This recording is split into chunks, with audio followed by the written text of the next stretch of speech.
I started generating calls and leads through Google Ads, and then I'd forward them to cleaning businesses. And I was a 12-year-old kid sitting in high school, and I would go on my lunch break cold calling businesses saying, "Hey, I've got a client here that's booked in and I can't do the service. Would you like this job?" Well, hello, you guys. Welcome back to episode 65. So this is a fun episode because from time to time, I get to talk to people that do a very similar thing that I do. And this is an episode that is that. And what is that, you might ask? Well, digital marketing. So yes, I am speaking to somebody that hangs out in that space, that has a lot of experience in that space. And his name is Jackson Earngey. And he's the founder of Earngey Media, which is basically a lead generation agency. So he goes out, his agency, and they get you leads to get you booked appointments. And he has a certain niche that he hangs out in. So you're going to have to listen to that, listen to the show to find out what that is. But yeah, he's an amazing story, this guy. He really does. Like, he's been an entrepreneur since he was 12, and I'm not just saying that loosely. He has. He's an incredible skill set of sales background and marketing, and now he has his own agency. There's a lot of like little wisdom bombs that he drops throughout answering my questions. So you're going to have to listen for those, because I know you're going to appreciate them very much. So let's go ahead and let's have that conversation with Jack, shall we? Let's find out about some marketing tips and what he does to generate leads, and you know what he does to grow his business. And it's grown, you guys. In 12 months it has grown. So with all that said, let's get started and let's welcome Jack onto the show. All right, well, welcome to the show, Jack. How's it going? How are you? I'm fantastic today. Thanks so much for having me. Loving the new studio. Guys, Jack was just telling us how he's this amazing new office in the Gold Coast, and he has this beautiful studio, which is what I'm seeing right now, right on the screen. Yep. Yeah, we just recently upsized. We were originally in about a shoebox size office. We had about 60 square meters. Yeah. And I got to the stage where I was like, I need some space to have some fun. So we just upgraded to about a 450 square meter office on the Gold Coast. So the videographers are happy. They've got studio space, they've got photography space, they've got everything, and all the bells and whistles. So good. You're going to be a content machine. Yeah.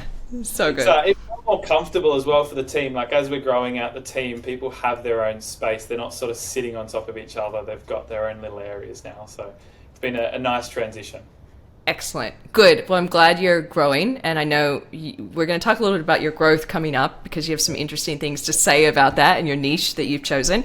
But before we get into it, I want to talk about some specific tactics around growth. So as you are growing right now, what have you done to keep your sanity? So what are 3 tips that you do in high stress, high growth periods in your business to just keep your head on straight? Yeah.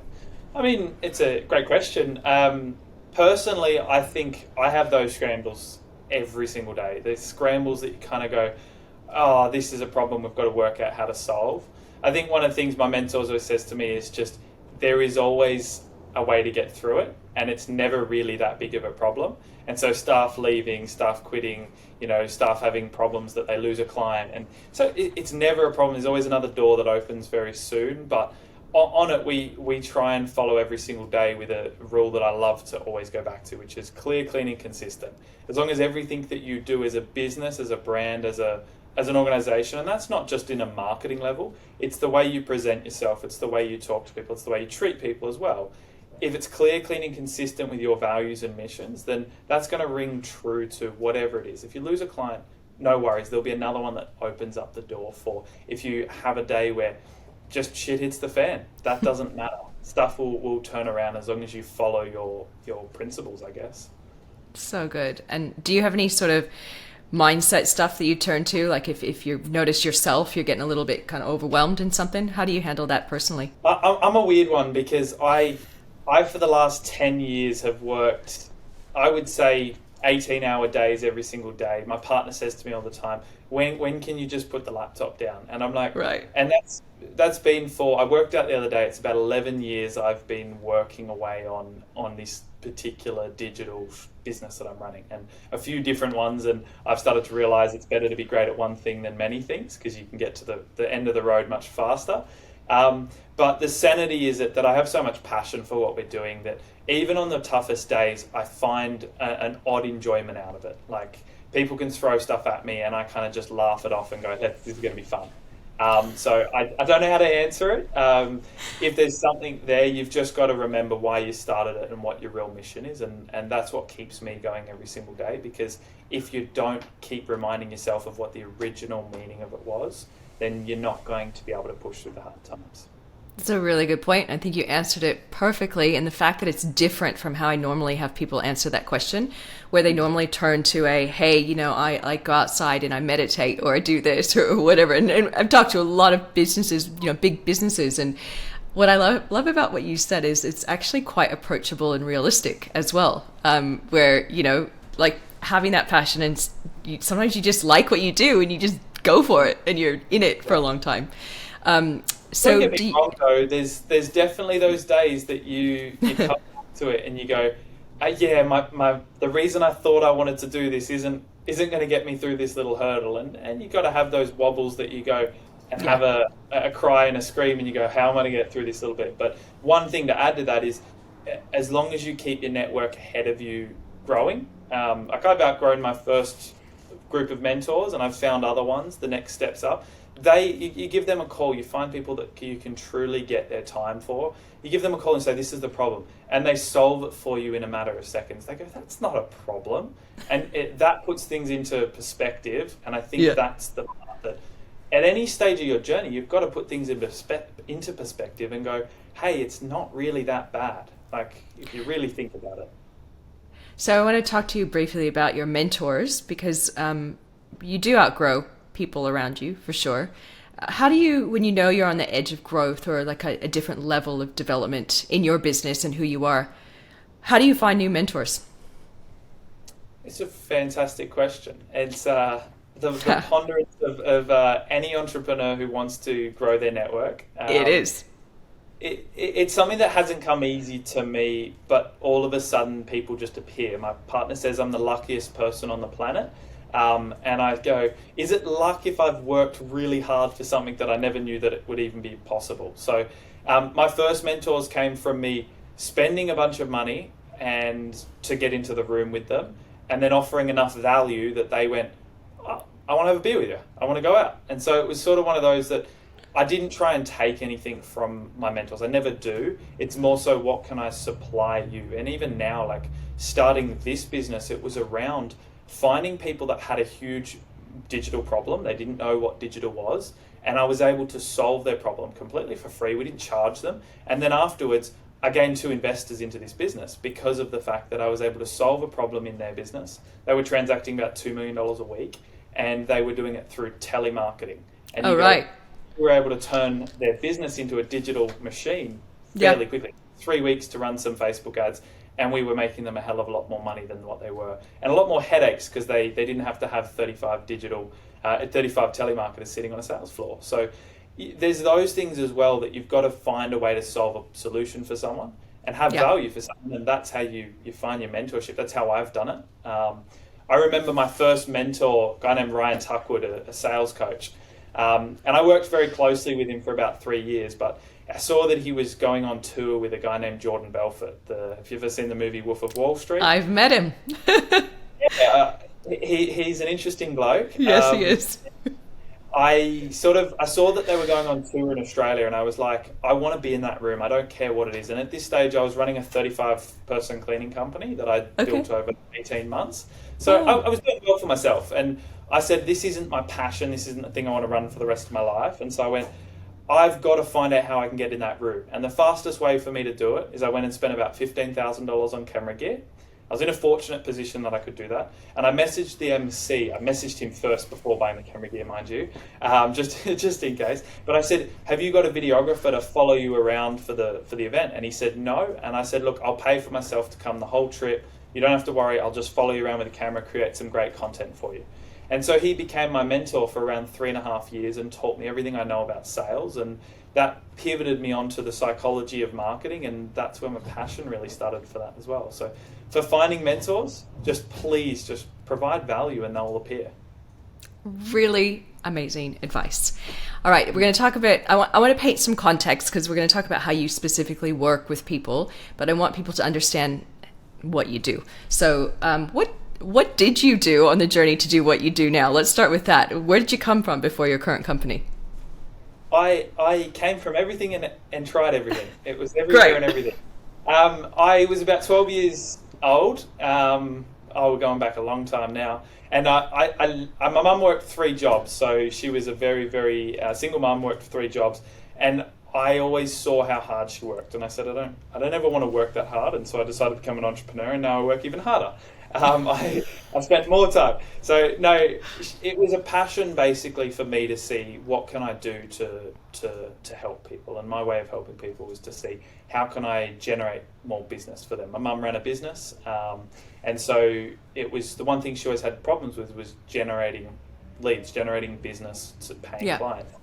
So the first business I started, and I programmed a software that basically took calls and it forwarded them to another person, and in the in-between it would record that call and charge a credit on every call. So I started generating calls and leads through Google Ads, and then I'd forward them to cleaning businesses. And I was a 12-year-old kid sitting in high school, and I would go on my lunch break cold calling businesses saying, hey, I've got a client here that's booked in and I can't do the service. Would you like this job? It's a $600 job booked in. Again, I go back to offering value. They would go, fantastic, I would love that cleaning business. And then off the back of that, I would call them and say, hey, I've got more jobs like this. Would you like them? And the 99% response was, yes, that job was fantastic. And so that's how my first lead generation business started. And that sort of pivoted into when I started my cleaning business. I was working with a lot of cleaning companies and went, I should just take on the headache of having all the staff myself and do all the work myself. And about 18 months later, I realized that is a painful spot to be in, because now you have to worry about shift work and times of people showing up, making sure the quality of the job's good, and payroll and accounting. And that's a lot more than just me sitting on a computer running Google Ads, right? Yeah. And off the back of that, I sold that business. And as I mentioned before, I went on tour around Australia with a few really successful people. And off the back of that, I realized I wasn't in a position to teach people about marketing yet. So I went ahead and spent about 3.5 years working inside of businesses, sort of working my way up the corporate ladder. Ryan Tuckwood was a guy, a business I worked in at his Swish Sales Coaching, and sort of pivoted after working there as well to find businesses that I could go and learn from in the digital marketing space, because I realized I'm not going to know everything as a young entrepreneur. So that was my 3-year hiatus to say, just buckle down and spend the time as a student and learn from people who have been through the journey I'm about to go on. And about 12 months ago from today, I bit the bullet and went, okay, I think I've learned enough to go ahead and start it on our own. So yeah, that's where we are today. And that was 12 months ago, did you say? A little bit over 12 months ago, I bit the bullet, and I'd just finished paying off my house with my partner, and so we were sort of at a position where most people my age wouldn't be in. Now, I've worked very hard to get where I am, but yes, you have. We're in a financial position that I said I can quit I was earning about $180,000 a year in a marketing manager role, and I was going, I'm on top of the world. I've got good money. I got a good family going, and I said, look, I want to step out and really make something of myself and be bigger than just someone who works in a company, which is nothing wrong with that, but it's even since you're a young kid hasn't been me. Yeah. I was going to say, I mean, as a 12-year-old, you already knew you're an entrepreneur, and like truly you're an entrepreneur story of those people that you hear, I was 5 and I was selling lollies on the side of the road. So like, it's totally who you are. But that was probably the first time that I made some actual money.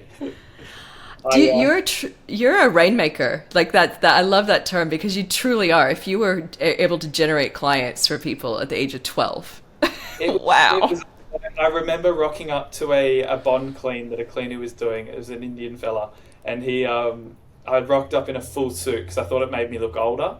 I rocked up the job and was like, "Hey mate," shook his hand, and I was in a full suit, three-piece suit, and I was like, "This is the one that my mum got married. Like, I wore to my mum's wedding," and it was just one of those early moments that you're like, you don't have to wear a full suit to a meet and greet with a cleaning company. It was an interesting one for me because it was like you got to wear a nice suit to fit the part and make yourself look older. And I think I got some good, honest people give me some great opportunities with contracts. And like with the cleaning business, we closed a contract that was one of the largest residential apartments on the Gold Coast. So it had 660 apartments inside of the island. Oh my and we had goodness.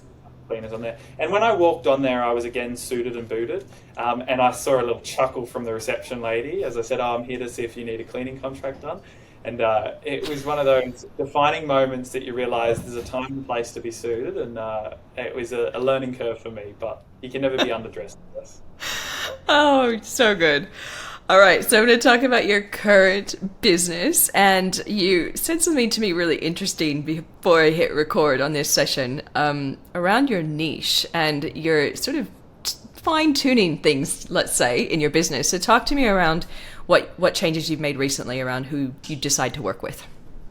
Yeah, it's I think it's before I jump too closely in on that, I think we all know the industry of digital marketing and marketing agencies, and it's something that I've always had an icky feeling about jumping into. I think it's a very saturated market in the sense that there's too many people that try and jump into it without the back track record. Yes. And that's a problem that, Heather, I think you would know about, I think our clients know about, and I think everyone in the industry knows about. But it's one of those that jumping into the industry made me go, I never want to be defined as a marketing agency. I never want to be defined of what that is, just because of the reputation it has. I've since started to digest and go, it's okay as long as I stay honest to who we are, clear, clean, and consistent, as I mentioned before. Yep. Then there's no problem with that. And over this year we've had a fantastic track record of what we do and the results we get. And there's clients that don't get what they need, and it's how you handle it off the back of that that sort of positions me in where we are. But I think back to your question, I think the part of where we're at and the business we're in, there was a transition and idea I had that I wanted to specialize in one specific area that we can really master. And it took me a while to find what that is. So we started, as most agencies, I want to try everything. I want to do everything. We can do everything. As a marketing manager, I did everything under the sun. I'm sure. And most marketing managers out there, anyone that works in a company for marketing, you realize that you'll get to work on a 9 a.m. hits and you've got another task on your plate and you go, I've never had to do that before. And that's what makes a great agency owner. But it's about how we turn our agency to be able to scale with staff, because our staff may not have been through the same experience as we have to get results. And I always say this, we see agencies out there that may have a bad track record, and I say sometimes it's not even the owner that doesn't know what they're doing. It's just that they haven't had the chance to train the staff yet properly. And so Well said. I think where we're at the moment, we brought on a really broad target, and we said, let's just niche down just recently into one area that we consistently get results for our bigger clients in. And that's lead generation. So we specialize in conversion funnels and lead generation. So yeah, I don't know if I answered your question. I kind of went on a little, No, you're going on great tangents, because there's all these little morsels in between what you say that I'm picking up on, which is good wisdom. So no, you did answer my. I never know when to stop. Why did you so you've basically niched in order to scale. Is that the core outcome, and to deliver better results for your clients? It's a fantastic way of putting it. Like, I think when we first started the business, I took on 2 investors straight off open day doors. They ran 2 quite large companies. They have another 16 companies that they run. They're quite well connected entrepreneurs. And so starting the business was just myself getting results for their company. And that's perfectly fine, right? We got results in so many areas. We took over all the automation for the business, all the CRM management, all the lead gen, all the email marketing, and it was all the SEO as well. And then they said, can you help us with the sales and conversions? And I was like, sure, let me jump in and listen to some of the sales recordings. I can help you with that. I came from a sales training company, so know sales quite well. And it sort of started to, as we scaled the staff, we actually lost some fantastic staff members along the way because we were trying to do too much. Like every single day was a new hurdle. And since we've pivoted to say, the one thing we originally can do really well for you is lead generation. It gives an outlet for people to come to us and go, I just want someone who specializes in this. And you actually end up then being an expert in your trade. And being an expert in your trade, what that opens the door for is we still offer email marketing. We still offer parts of SEO. We still offer small parts of websites because it's a part of the service that you kind of have to know how to do. But the thing is that once they can see the results we get for the funnel we create for generating the lead or generating a booked appointment, then they start to trust us in how can we get SEO improved? How can we get our email marketing improved? And that's really important that Excellent. If you can specialize and just be one person, at least people will know you for that thing you can get them results for. And it's better than doing that than basically trying to service everything because that's what everyone else tries to do. And they don't normally succeed at it. Yeah. You can't grow, can you? I mean, you there's no, like, to stand up all the systems and the training and everything is crazy. And that theme of specialization is a theme that's been told over and over and over and over again from all the other experts I've interviewed as well. So I'm not surprised that you brought it up. Show me SOP can cover multiple different services. Right? I know, and they'll break. Without breaking your mindset and destroying work culture. Like, how many SOPs can you memorize before you can actually execute and get results for your clients? And how do you track the results as well, right? It's like you're creating this monster. No, it's so true. I think now people have a really good idea of who you are and where you've come from. So I want to talk about some results you've gotten for people. If you think to one of your clients that you have been working with lately, I'm happy for you to shout out to them if you want. It's up to you.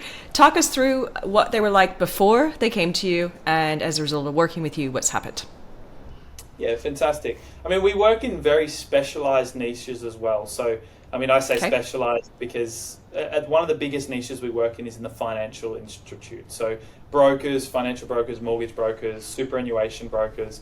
And the reason for it is that they need a lot of leads to make the business scale. So it's a great spot to be in if you're on a cost per lead basis because they need to purchase 300 to 500 leads a week.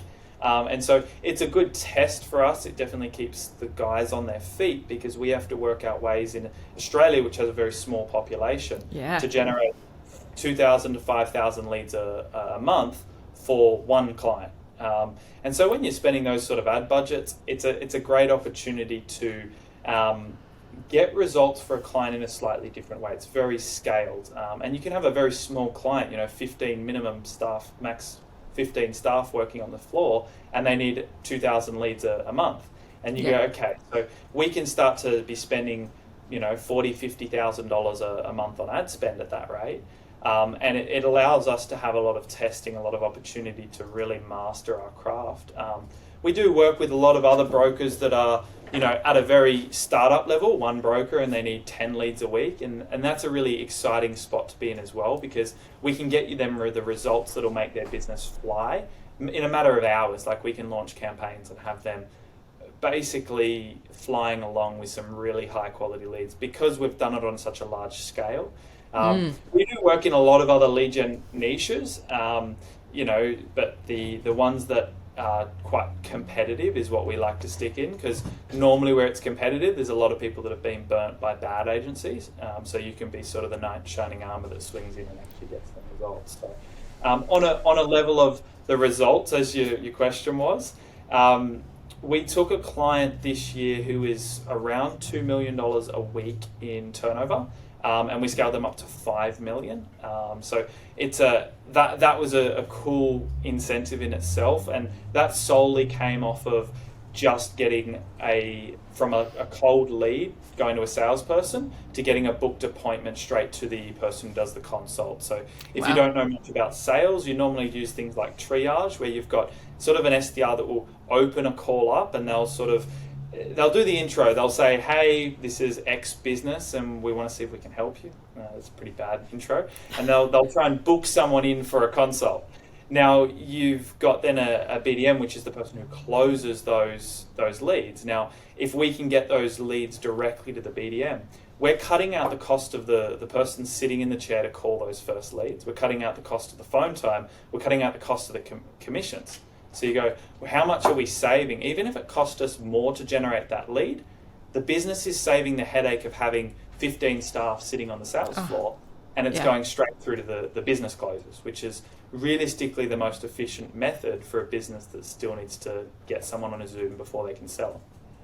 Very good. Those are amazing results. And you said something interesting that I want to touch on, and that is you have chosen a competitive market and people that have been burned before. Now, a lot of us in business are dealing with that. We're dealing with clients or leads that come to us that have been burned. How do you guys as a team get through that icy exterior skepticism when people are coming to you going, no, I've already worked with 10 of you guys. How do you deal with that? It's an interesting question, because I think the way you deal with it is by being honest to the industry. I had two onboards yesterday with clients, and the initial conversation with them was, SEO is a scam. This is a scam. We've been burnt by that before. And it was one of those, you can't fight people with it. We've all been scammed by it. I was a marketing manager that we outsourced work to businesses, and we got scammed by it. Yeah. How did I feel? Well, have some compassion.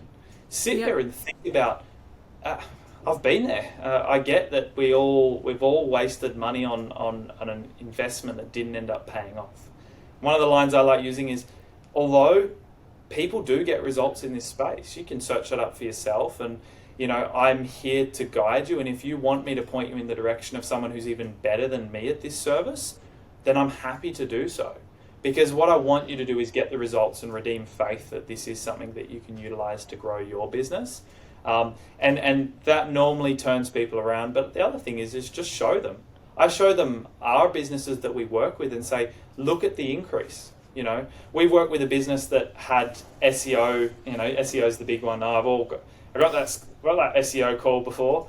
And you go, once you show them the improvement that it could have, and the investment that it takes, what's the investment a year into SEO for the potential it could have? Well, one of the clients we've worked with, they were spending around $300,000 a year on Google Ads and with 12 months of SEO. So they started SEO before they worked with us, but they'd done about 4.5 months, and we took over their SEO ongoing. They had it in-house. We took it into our agency. They stopped now. They run on projection around $180,000 a year on Google Ads. So they've pretty much halved the amount. But their orders have replaced pretty much over 200% of their sales. So they've increased their business massively, but they're spending less to acquire a customer. Now, the investment they do in SEO works at about $25,000 a year. Okay, so you go, they're saving, even if you don't take into account the increase in sales, they're saving around $75,000 a year. On the first year, mind you, let's look at next year and let's see where their Google ad spend is. And the reason they don't need to spend any more on Google is because there's no more customers for them. They're spending enough that if their SEO is right, they can take market share without having to spend that Google ads. Or at least not that massive big budget. Yeah, love it.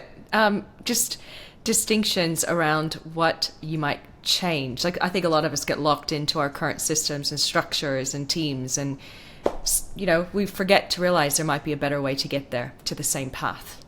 Yes. Yeah. And there's something about that, like, you've got to have blinders on to keep consistent at what you do. One of my big things, clear, clean, and consistent. Consistent in the message you do, the marketing you produce, the journey you're on. Keep consistent with it. But you've got to sometimes take those blinders off the side of your eyes and go, is there a better, faster solution of where I'm trying to go? Because realistically, sometimes there is. And it's like playing a game of chess. If you take a step back from the board and look at another solution, sometimes you can find a checkmate much faster than what you're trying to do. So I try and balance that, and I recommend it for everyone to keep consistent and not bring on new ideas, but don't let new ideas not be a great idea. Ooh, well said. Jack, okay, so how do people work with you? How do they learn more about you? We are on all social medias, Jackson Earngey, and then Earngey Media is our business. If you would like to follow us on there, we do a lot of free education at free value. We're in the journey of building that up even more.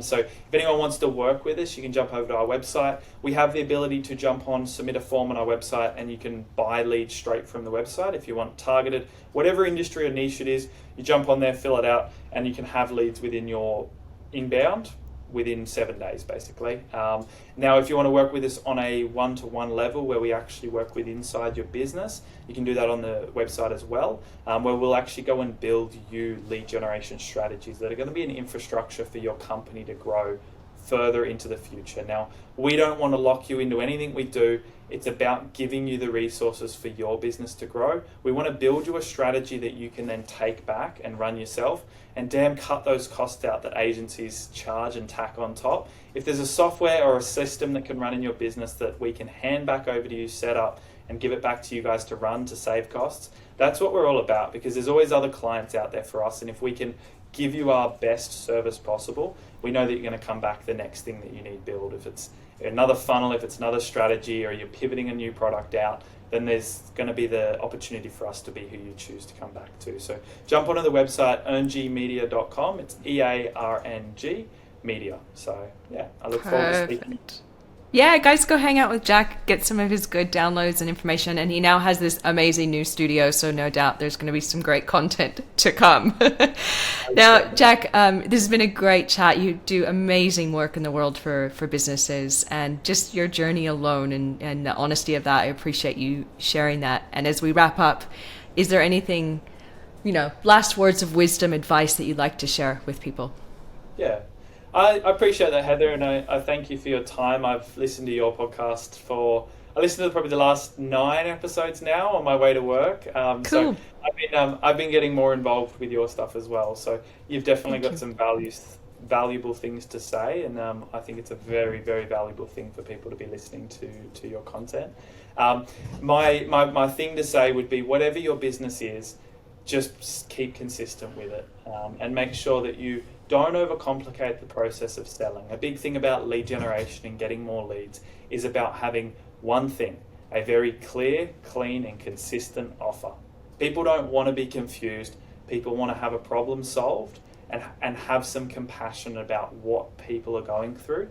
And if you can relate that to your marketing, then people will take action on whatever it is you do. Brilliant. Love it. We'll end on that note. Thank you for being here. Thanks, guys, as always, for tuning in and listening. This has been a solid, excellent conversation with loads of information. So I hope you guys all enjoyed it. And thanks again, Jackson, for being here. Thanks so much.